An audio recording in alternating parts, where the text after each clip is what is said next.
Good morning, and welcome to the Iron Mountain second quarter 2026 earnings conference call. All participants will be in listen-only mode. Should you need assistance, please signal a conference specialist by pressing the star key followed by 0 on your telephone keypad. After today's presentation, there will be an opportunity to ask questions. To ask a question, you may press star then 1 on your telephone keypad. To withdraw your question, please press star then 2. We will limit analysts to 1 question, and you can rejoin the queue. Please note this event is being recorded. I would now like to turn the conference over to Mark Roop, Senior Vice President of Investor Relations. Please go ahead. Thanks, Bailey. Good morning, everyone, and welcome to our second quarter 2026 earnings conference call. Joining us today are Bill Meaney, our President and Chief Executive Officer, and Barry Hytinen, our Executive Vice President and Chief Financial Officer. After our prepared remarks, we'll open the lines for Q&A. Today's call will include forward-looking statements, which are subject to risks and uncertainties. For a discussion of the major risk factors that could cause our actual results to differ from these statements, please refer to today's earnings materials, including the safe harbor language on slide 2 of the earnings presentation, and our annual and quarterly reports on Form 10-K and 10-Q. Each of these items, as well as reconciliations of non-GAAP financial measures referenced during this call, can be found on our investor relations website. With that, I'll turn the call over to Bill. Thank you, Mark, and thank you all for joining us today to discuss our second quarter results. As you saw in this morning's release, our team delivered another outstanding performance with record-breaking second quarter results exceeding our expectations across all metrics, driven by strong execution of our growth plans.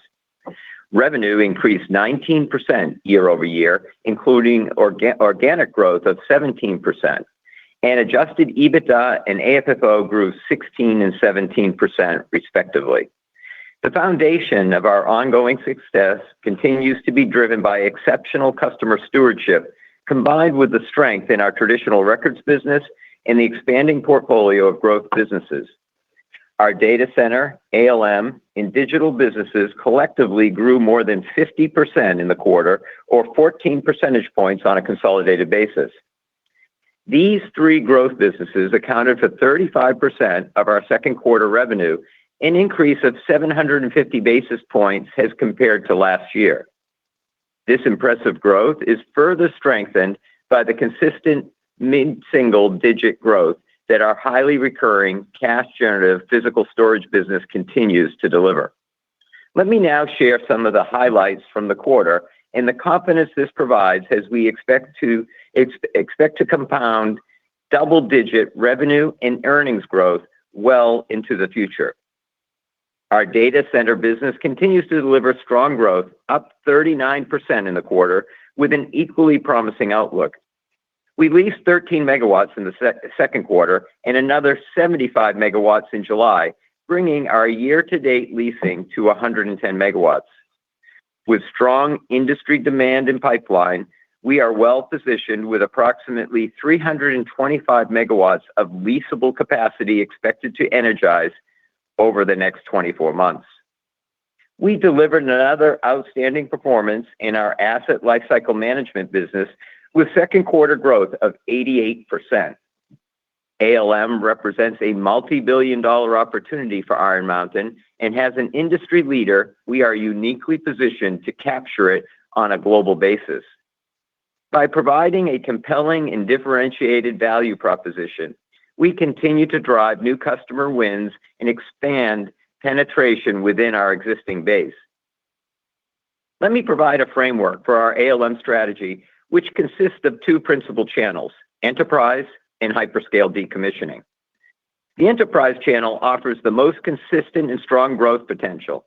It benefits from a large, highly fragmented, addressable market representing 75% of the $35 billion ALM market. Much like our records management business, we are well-positioned to serve a global customer base, capitalizing on our established brand, deep client relationships, and logistics infrastructure aimed at this rapidly growing market. The enterprise channel also has several structural advantages, including client activity tends to be consistent and recurring in nature. It drives the vast majority of our ALM profitability, and we see strong operating leverage over the next several years, which will drive profitability and margins even higher. And through our strong cross-sell opportunity into our 240,000 customers, we see sustainable growth of 25% or more annually for the foreseeable future. Turning to the hyperscale decommissioning channel, this also represents a significant long-term growth opportunity supported by the rapid growth in renewal of data centers. In this hyperscale channel, we offer a complete solution including decommissioning, remarketing, and securely disposing equipment through our comprehensive global platform. Our digital solutions business maintained its strong momentum, achieving record quarterly revenue in line with our expectations of continued double-digit organic growth. I am especially pleased with the traction we are seeing in DXP, our AI-powered agentic solutions platform. As this platform expands, the recurring nature of our digital business is now more than 45% of our revenue. This naturally helps underpin the long-term growth momentum of the business. I am also proud that we continue to gain recognition by leading analyst firms. In Q2, Forrester recognized Iron Mountain as a top provider of document mining and analytics platforms, positioning Insight DXP as a top scorer for agentic AI functionality, data privacy, validation rules, globalization, and platform breadth. And lastly, from an operational perspective, we continue to execute very well, driving overall enterprise adjusted EBITDA growth of 16% in the quarter, which was ahead of our expectation. Based on this strong performance and continued momentum in our business, we are pleased to increase our full-year financial outlook. I now want to highlight a couple of notable recent recognitions that reinforce our strategic efforts. In June, we achieved portfolio-wide High Trust R2 accreditation, which serves as the gold standard data security credential within heavily regulated industries. And more recently, Iron Mountain was recognized on the Wall Street Journal's Best Companies for the Future list, capturing the number 12 spot in the innovation category for S&P 500 companies. These accolades build directly upon our momentum from last quarter, where we highlighted our FedRAMP High authorization in Google Partner of the Year recognition. Now let me share some of the wins from the quarter that illustrate the strength of our synergistic business model and commercial success. In records management, in the U.S., we won a contract to deploy our Smart Sort solution to process 10 million files as part of a building relocation for a leading global financial institution. In digital solutions, we continue to build momentum as evidenced by the number and types of DXP deployments we are winning. In the UK, we secured a 3-year global managed services agreement with a leading fintech company to deliver intelligent intake management across 45 countries. DXP will digitize and process 500,000 inbound items annually using AI agents to classify content, enrich metadata, and apply the appropriate governance rules. Our real-time dashboards will provide greater operational visibility while strengthening compliance and controls across markets. In Australia, a long-standing financial services customer chose Iron Mountain to digitize 40 million images into DXP, leveraging our Policy Center solution to automate records retention and destruction whilst ensuring robust governance through a paperless environment integrated into their technology ecosystem.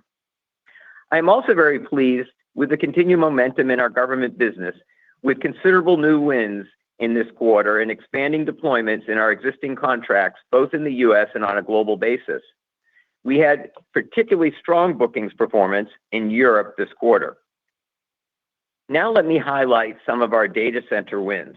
we signed a 25-megawatt lease in July, fully leasing our London 3 asset. This came on the heels of the 10-megawatt lease we signed in Amsterdam. Both of these leases are a direct result of the large and expanding pipeline we have around AI inference. Also in July, a major global hyperscaler leased 51 megawatts in Mumbai as part of a 10-year contract. India is quickly becoming a major hyperscale data center market, and we are well positioned with another 100 megawatts of future development capacity. Turning to our asset lifecycle management business, we continue to successfully scale our global capabilities, broaden our customer base through cross-selling initiatives, and deepen our penetration among existing customers. In the second quarter, we secured a multi-year global ALM program with a long-standing business services customer to manage their IT assets annually across North America, EMEA, and APAC. This is another example of a customer standardizing with Iron Mountain across the world and builds on other recent single-vendor consolidation wins. In Australia, we were awarded a 3-year agreement by a government department for the secure disposition of 100,000 IT assets annually. We won due to our proven scale, security standards, and the strength of our local partnership. And in our ALM decommissioning business in Europe, thanks to our market-leading position and the global reach of our brand and capabilities, we were pleased to be selected by a NeoCloud customer to decommission and remarket tens of thousands of IT assets and conduct on-site shredding of drives. And in Canada, a leading financial institution selected Iron Mountain as their decommissioning partner across the country, building on our existing exclusive partnership in the U.S. In conclusion, as you heard today, our team is delivering very strong results across the business. And notwithstanding our success, we are still in the early phases of our long-term growth trajectory. This growth trajectory is underpinned by an ever-expanding revenue share from our rapidly expanding portfolio of growth businesses. This portfolio is already more than 30% of the consolidated revenue, supporting our ability to drive sustained double-digit top and bottom line consolidated growth well into the future. I want to extend my sincere thanks to Mountaineers across the world for their steadfast dedication to serving our more than 240,000 customers. I also especially wish to express my gratitude to our customers for allowing Iron Mountain to serve as their trusted guardian of your most important assets, helping you unlock value and enhance efficiency. With that, I'll turn the call over to Barry. Thanks, Bill, and thank you all for joining us to discuss our results. Our second quarter performance reflects another outstanding team effort. We delivered record results across the business, driven by the successful execution of our growth plans. Revenue of $2.03 billion was up $317 million year on year. This was approximately $65 million ahead of the projection we provided on our last call, driven principally by upside in our ALM hyperscale decommissioning business. As compared to last year, revenue increased 19% on a reported basis, 18% on a constant currency basis, and 17% on an organic basis. While the change in FX rates contributed approximately $14 million in revenue year on year, I would like to note that this was slightly below what we had assumed in our outlook as the dollar strengthened following our last call. Adjusted EBITDA of $727 million was a new record and increased $99 million or 16% year on year. This was above the $715 million projection we provided on our last call. This strong performance was driven by better than expected revenue growth and continued cost discipline across the business. Our margin performance in the quarter reflects the team's outstanding growth in services revenue, which naturally drives a mixed headwind. AFFO was $433 million, up $63 million. This represented an increase of 17% as compared to last year. And AFFO on a per-share basis was $1.44, up 16% to last year, and was 4 cents ahead of the projection we provided on our last call. Now, Turning to segment performance. In our Global RIM business, second quarter revenue of $1.4 billion was a quarterly record and grew $110 million as compared to last year. This marks the third quarter in a row during which our Global RIM business has delivered more than $100 million of year-on-year revenue growth. Segment growth was 8% on a reported basis and 7% on an organic basis. The consistent growth we continue to deliver is the result of strong performances in both our storage and services businesses. Storage revenue growth was up 7% on a reported basis and up 5% on an organic basis. Global RIM service revenue grew 11% and was up 9% on an organic basis. This was driven by our digital business, which grew more than 25% and continued strength in core services. From a profitability perspective, Global RIM adjusted EBITDA increased $34 million to $621 million. This was an increase of 6% year-on-year with an adjusted EBITDA margin of 43%. Turning to our global data center business, we achieved revenue of $263 million in the second quarter, an increase of $73 million or 39% year-on-year, driven by lease commencements and positive pricing trends. In the second quarter, we signed 13 megawatts of new leases, including a 10 megawatt lease in Amsterdam and 3 megawatts in our enterprise segment. We also commenced 25 megawatts and renewed 189 leases totaling 4 megawatts. Renewal pricing was strong, with spreads of 12 and 14% on a cash and GAAP basis, respectively. Second quarter data center adjusted EBITDA was $137 million, up $41 million year-on-year, resulting in an adjusted EBITDA margin of 52.2%, up 140 basis points to last year.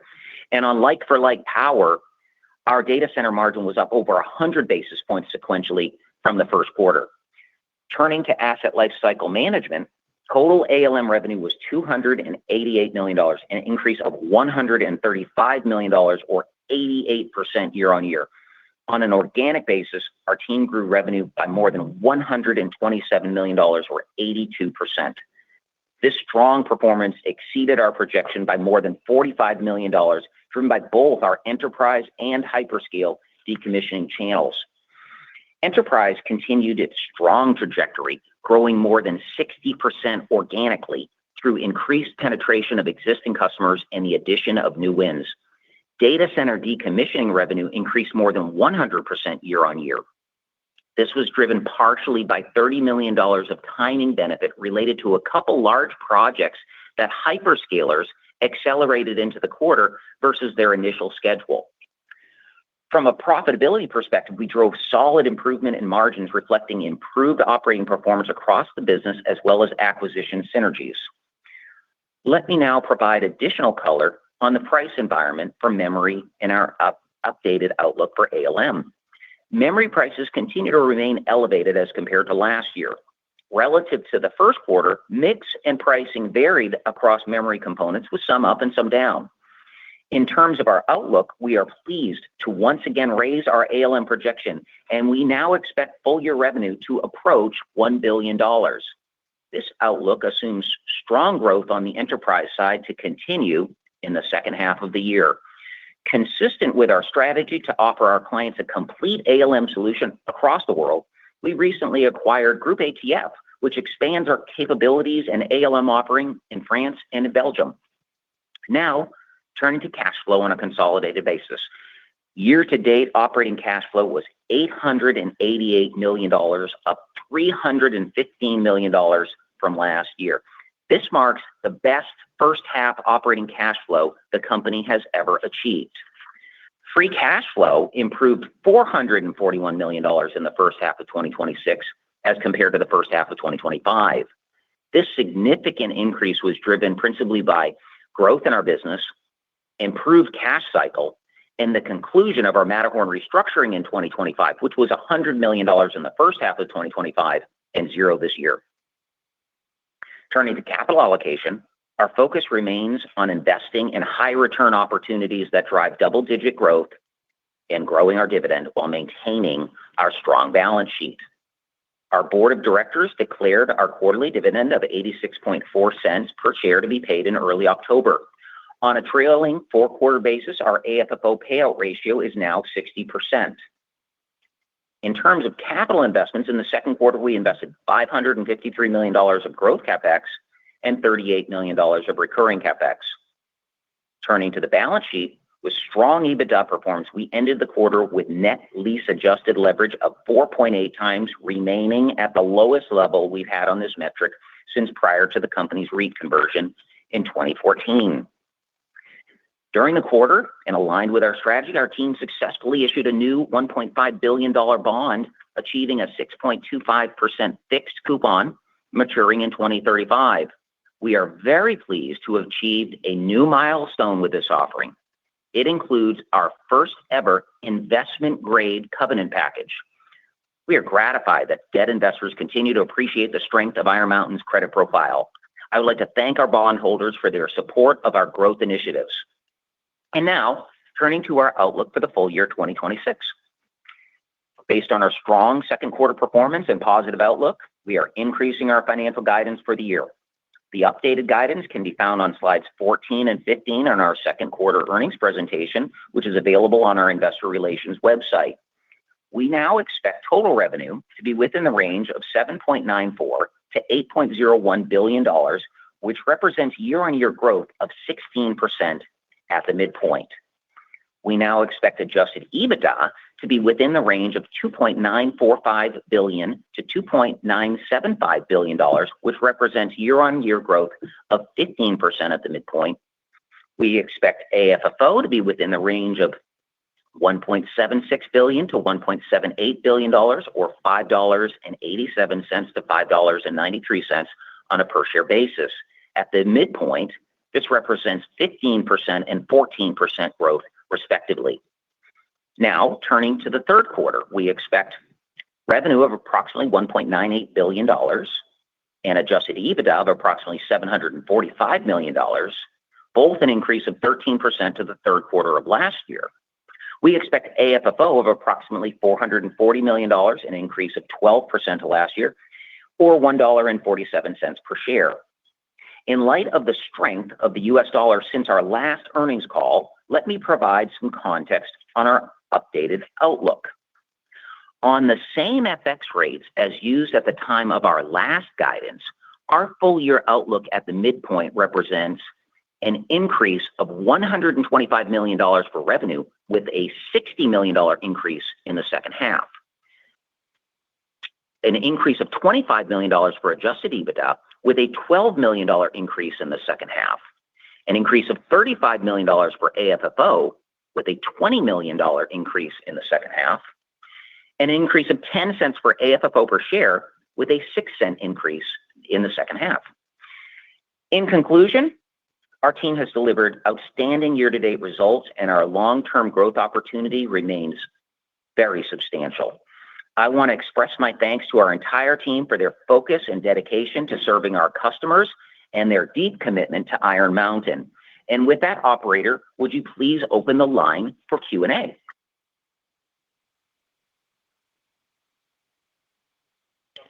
We will now begin the question and answer session. To ask a question, you may press star, then 1 on your telephone keypad. If you are using a speakerphone, please pick up your handset before pressing the keys. If at any time your question has been addressed and you would like to withdraw the question, please press star, then 2. We will limit analysts to 1 question, and you can rejoin the queue. At this time, we will pause momentarily to assemble our roster.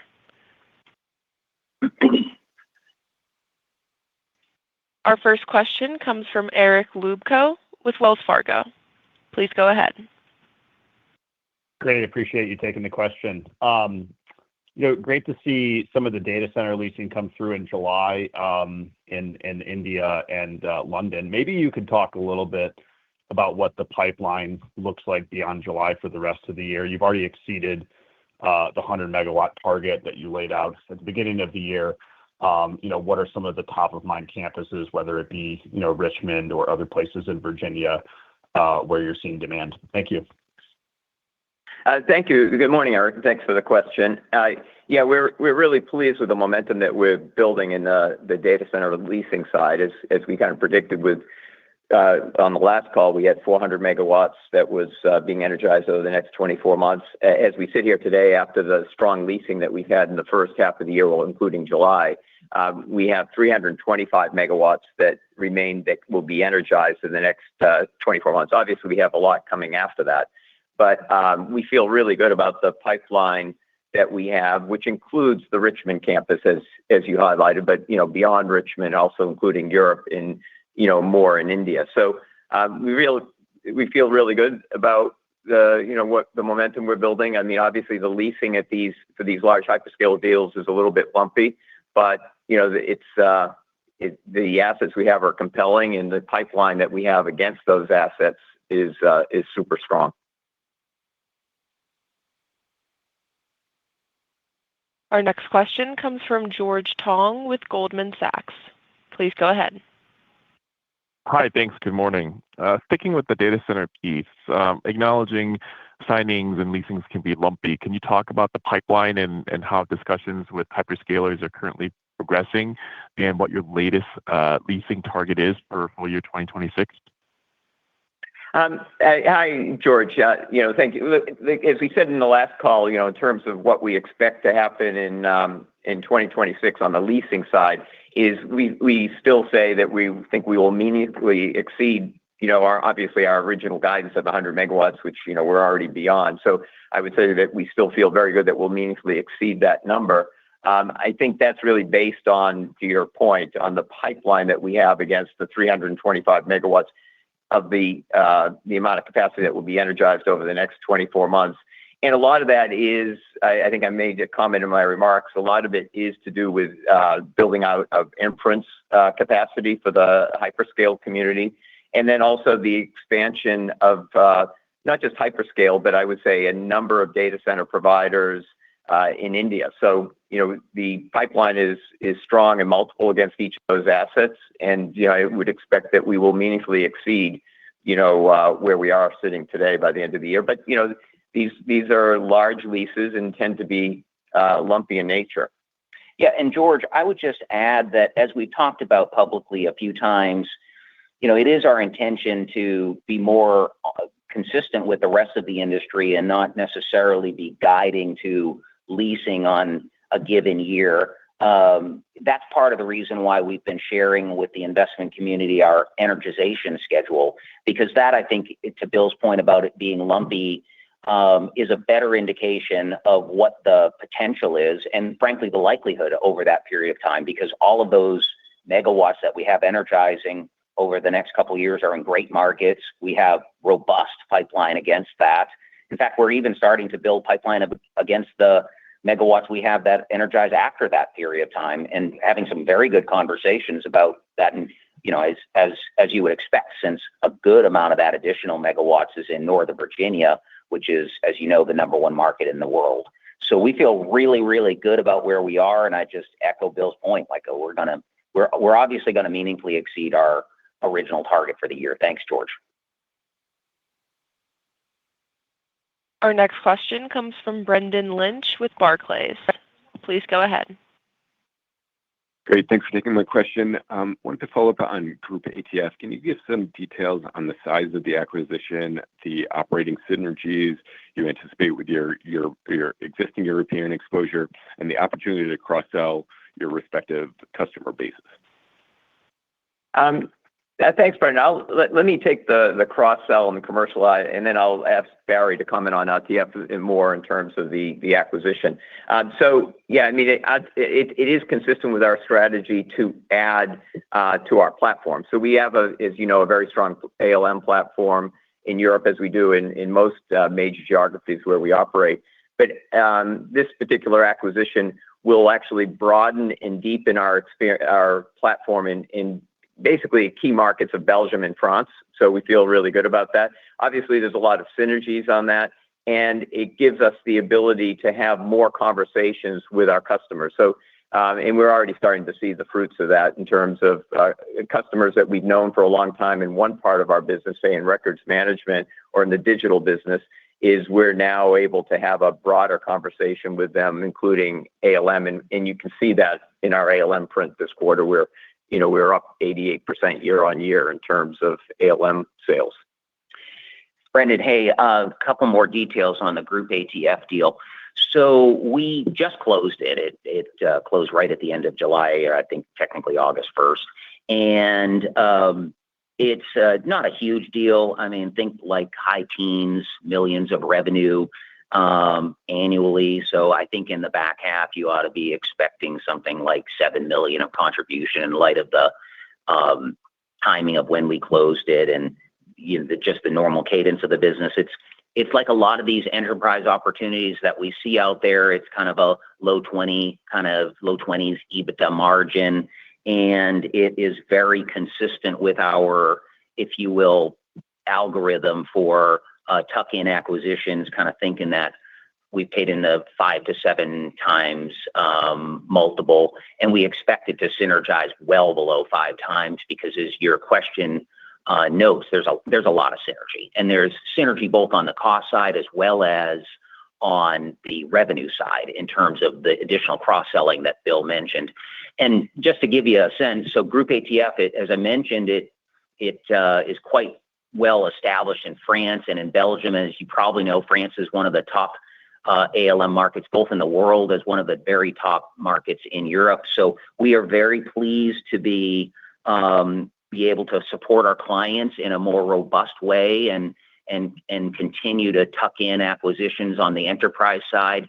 As we've seen before with other tuck-in acquisitions, we've been able to drive considerable growth of top line as well as considerable improvement in margin. And so we expect that to occur here. And I'll just note that our corporate development team and our ALM team are doing a great job with continuing to develop a robust pipeline of tuck-in acquisitions of this sort. We're going to obviously continue to be very financially disciplined, using our 5 to 7 terms of multiple of EBITDA as our kind of basis for what we'd pay versus a build versus buy type of situation. And I'll just acknowledge again that the enterprise business is growing very, very fast. So we're very pleased with the opportunity in that channel. As Bill highlighted, it's a much higher margin business for us within ALM, and as that grows, we think we're going to develop a multi-billion-dollar ALM business. Thanks, Brendan. Our next question comes from Tobey Sommer with Truist. Please go ahead. Thank you. I wanted to pull on that thread with ALM. Is your global scale now sufficient so as to unlock MSAs with the largest global multinationals and you'd be able to service them, truly globally? The growth has been very impressive, but I was wondering whether we're at the cusp of that or it's already occurred where you're, unlocking large global footprints on a regular basis. No, thank you, Toby, for the question. I would say that it's approaching that. In other words, by far we have the best platform. Still a fragmented market, but we have the best platform. So in places like Europe and North America, yes, we have that. We're still working and building it out in places like India, in Asia, Australia. We have the platform. But to your point, if you note the win that I mentioned in terms of a long-standing business services customer, where we just won a contract that's across multiple of those geographies, it was exactly to your point, is we were the only one that could give them. Give them the MSA, but more important, give them the certainty that we could execute that in both an economic, but also in a very secure way, because the security around these IT assets really plays into our brand and our strength. And, I like to maintain a level of humility on it, but just objectively, if you look at us versus any of the other alternatives, for companies that are looking to operate on multiple geographies where they're sensitive to the security of these assets, is we really are the only ones that have the platform that can play in those key geographies. That being said, there's still, as we talked about, just the recent acquisition in France, is we can continue to build on that, which gives us, further growth opportunities. And there are certain areas in Asia Pacific, and I would say the Middle East, that we're still building out the platforms. And Toby, I would just add that to put it in perspective on that opportunity, look, this year, our enterprise ALM business is going to be up north of 50% versus last year, call it, a little over $600 million of revenue for the full year. And you're talking about ALM, you're talking about the segment of ALM that is very large. I mean, this TAM for ALM is 35+ billion and growing. The enterprise business is 75 or more percent. And we're only like 600 million. So we are really just getting started in the business, but we've grown a lot. That enterprise business has grown about 15 or 20 fold in the last 5 or 6 years. So very strong growth, a lot of growth ahead of us.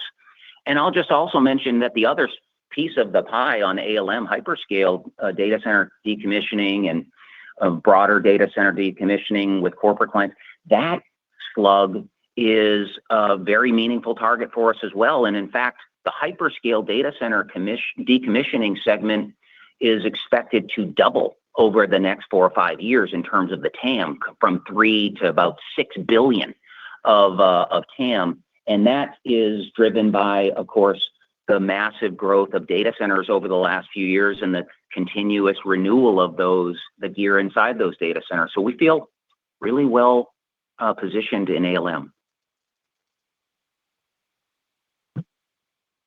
Our next question comes from Andrew Steinerman with JP Morgan. Please go ahead. Hey guys, this is Alex Hess on for Andrew Steinerman. Just wanted to maybe think strategically for a second with you guys about, obviously the TAM estimates that you guys gave in 2022, especially around data center and ALM, now perhaps are a touch conservative. How do you think about further cross-selling, further service penetration, mining the seams as the number of really scaled companies with huge capital commitments expands throughout the data center ecosystem? Just, feels like there might be more roles for you guys to play there. How are you thinking about that holistically, attacking and monetizing the seams of the TAM? Thanks, Alex, for the question, and I'll ask Barry to also add on, because I think you're pulling on really an important thread. I mean, it was the whole thesis behind when we launched Matterhorn and reorganized our go-to-market and our commercial strategy, which is really about, if you think about Iron Mountain today, it's multiple mountain ranges, if you will, and we need to sell the whole range with our commercial engine. But specifically, if we kind of drill down on you're also, following on the hyperscale decommissioning segment of the ALM market and the data center ecosystem. If we just kind of, focus on that, is we are building muscle and approaches to better and further penetrate that. I mean, we're already having large success. Barry mentioned that the hyperscale decommissioning side of the business is going to double in the next, say, 4 or 5 years. There's also some decommissioning in some of our enterprise customers that's either refreshing their data centers, in some cases closing down their data centers and going to colo, which obviously gives us an opportunity to pick up some colo customers on the enterprise side in the data center side. So whether it's the hyperscale customer relationships that we have, which started with selling data center leasing to them, which is now much more kind of cradle to grave, including helping them dispose of some of their IT assets when they're going through refresh cycles, is we're finding that the synergy between the data center business and the hyperscale enterprise decommissioning business is really meaningful. And we are, in fact, having those conversations, and you're starting to see that reflect in the 88% year-over-year growth that we've seen in the segment. But Barry, you might want to comment further. I guess I'll pick up on that. Alex, thanks for the question. I will say, I think it's pretty clear we're the only provider of a complete end-to-end lifecycle solution for the hyperscale marketplace. As we develop, we operate, and we decommission data centers, we can do it all for them. And I think that's one of the reasons why we're seeing continued strength in both businesses.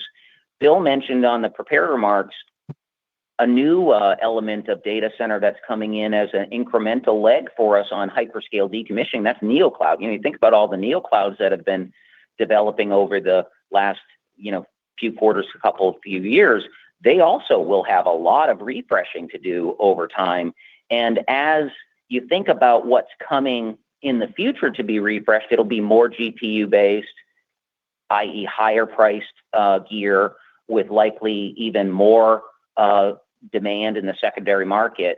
So we feel very good about that. And, but of course, the bigger TAM is the enterprise side, where we're building that very complete global solution that is akin to what the company did in records, whereby we have offered clients a solution to a series of challenges they have, and we can do it, and they standardize with us, and we want to do a very similar type of exercise for our clients on the ALM side. Thank you.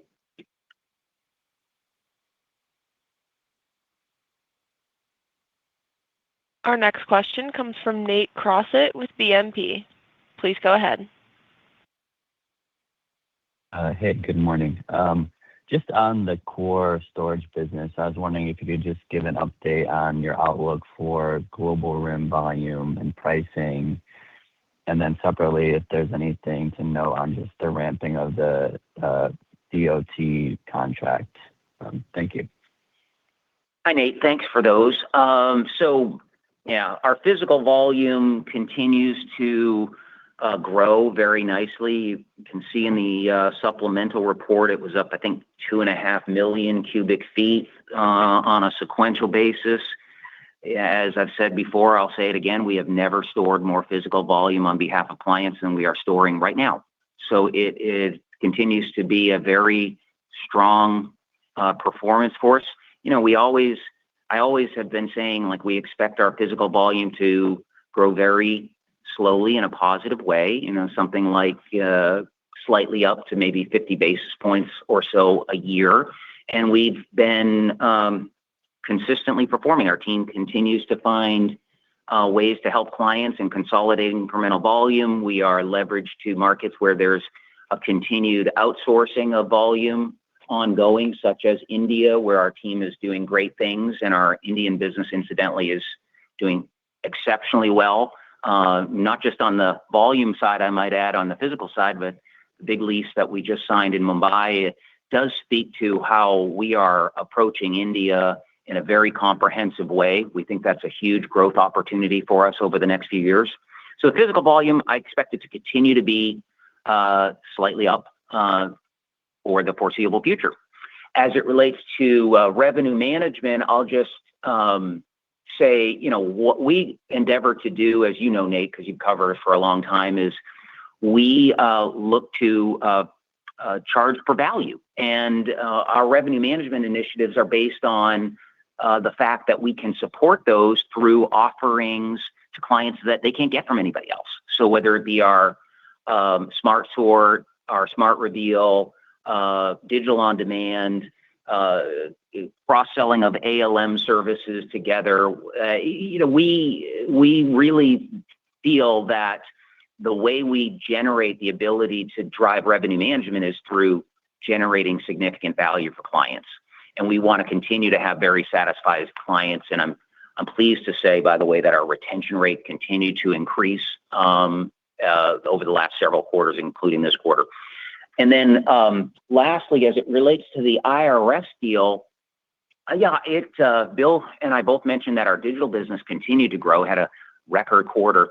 And I'll say this, the IRS deal was a couple $1 million ahead of our expectations in the second quarter, ramped even faster. I think we did about 15+ million. That's up from the 9 that we did in the first quarter. So we're probably running a little bit ahead of our expectations for the full year. And I'll just reiterate that we continue to expect in 2027 that business to be in excess of 100 million and to carry on in that way for years to come. Thank you, Nate. Again, if you have a question, please press star, then 1. Our next question comes from John Atkin with RBC Capital Markets. Please go ahead. Hi. Thank you. Couple of cats and dogs, if I could just throw these in. One is, can you comment on the role of indirect channel in driving sales now or maybe going forward in any of your segments, I suppose? And then operating efficiencies.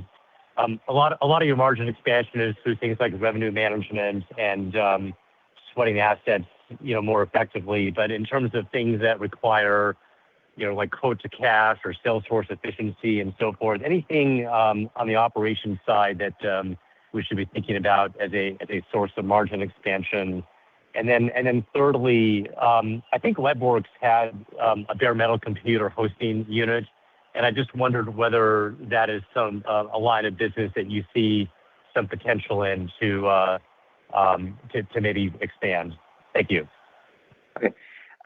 Thanks, John. I think let me kind of start, and I'll ask Barry, especially on the transformation side, because that rolls up to him. And I should just kind of caveat is for us, transformation is a lifestyle, not a diet. So it's part of the ongoing, and AI is part of the story, but not all of the story. But it is about, how do we actually make sure that we're doing things the right way, the most efficient. And it's also part, if you think about, every 3 years, the size of the company at these growth rates is 50% bigger than it is today. That's been the story over the last 4 or 5 years, and we can continue to expect that to be the story over the next many, many years to come.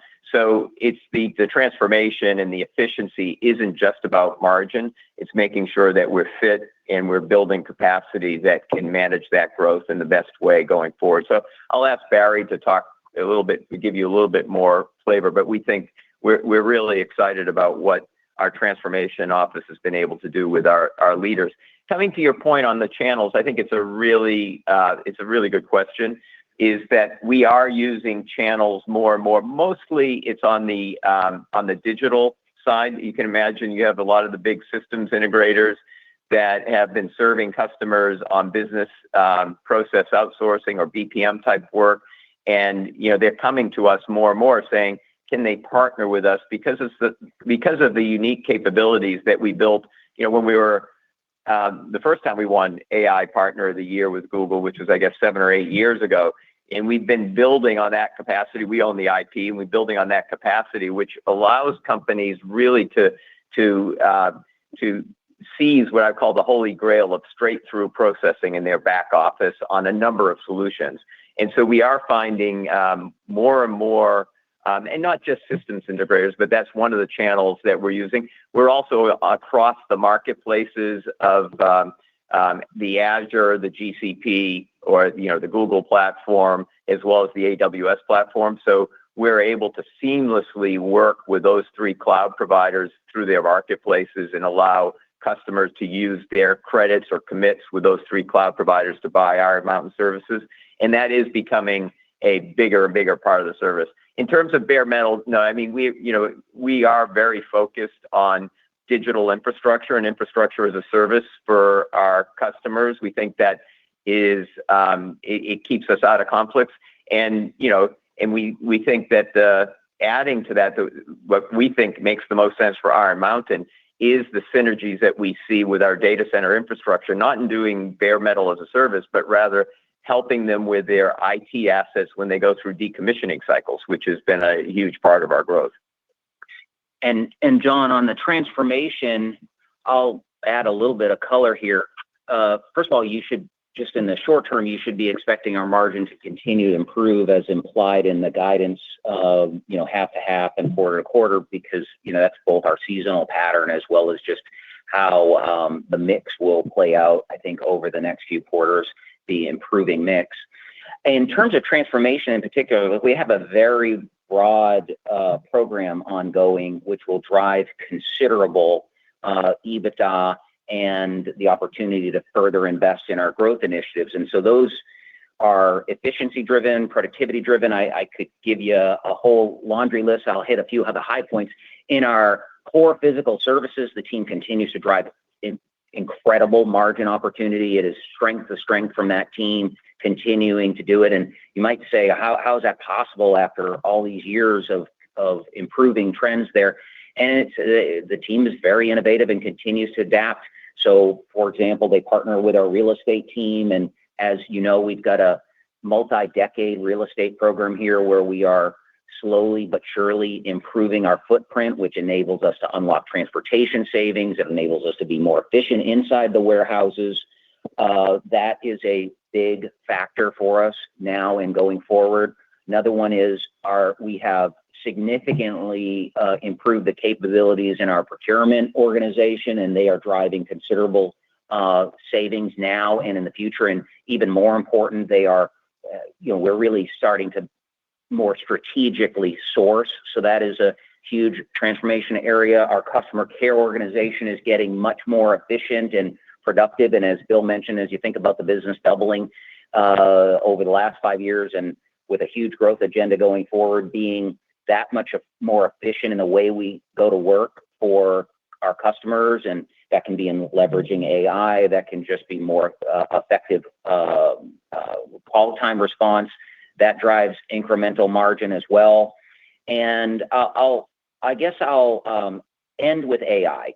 So when we think about AI, John, there's a whole lot of leverage that we can drive on our operations in terms of both being more efficient, more effective, and it's really across the organization from our support functions of finance, legal, HR, but also in the commercial area, and being that much more effective in terms of how we respond to RFPs, how we are developing pipeline. And lastly, just to sum it up, our transformation program is really built around customer-focused growth, so think revenue, operational excellence, continued modernization, and AI transformation. So thanks, John. This concludes our question and answer session and the Iron Mountain second quarter 2026 earnings conference call. Thank you for attending today's presentation. You may now disconnect.